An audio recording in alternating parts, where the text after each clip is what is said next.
নির্বাচন ব্যবস্থা সংস্কার কমিশনের প্রধান ডক্টর বদিউল আলম মজুমদার বলেছেন, পিআর বা আনুপাতিক প্রতিনিধিত্ব ভিত্তিক পদ্ধতিতে নির্বাচন হবে ভয়ঙ্কর। এ পদ্ধতিতে নির্বাচন হলে কেউ সংখ্যাগরিষ্ঠতা পাবে না, এতে অস্থিতিশীল পরিস্থিতি তৈরি হবে বলে জানান বদিউল আলম মজুমদার।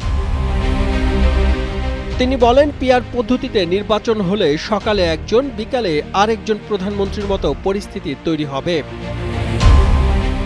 পিআর পদ্ধতিতে নির্বাচন হচ্ছে এমন দেশগুলোর উদাহরণ টেনে তিনি বলেন, নেপালে পিআর পদ্ধতি ভালোভাবে কাজ করছে না।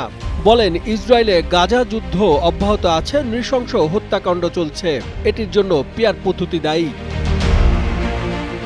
নেতানিয়াহু ছোট ছোট ধর্মীয় দলের কাছে জিম্মি হয়ে গেছে, তারাই এখন নেতানিয়াহুকে যুদ্ধ বন্ধ করতে দিচ্ছে না। মানে পিআর পদ্ধতিতে নির্বাচন হলে বড় দলগুলো ছোট দলের কাছে জিম্মি হয়ে যেতে পারে বলেও জানান নির্বাচন ব্যবস্থা সংস্কার কমিশনের প্রধান ডক্টর বদিউল আলম মজুমদার।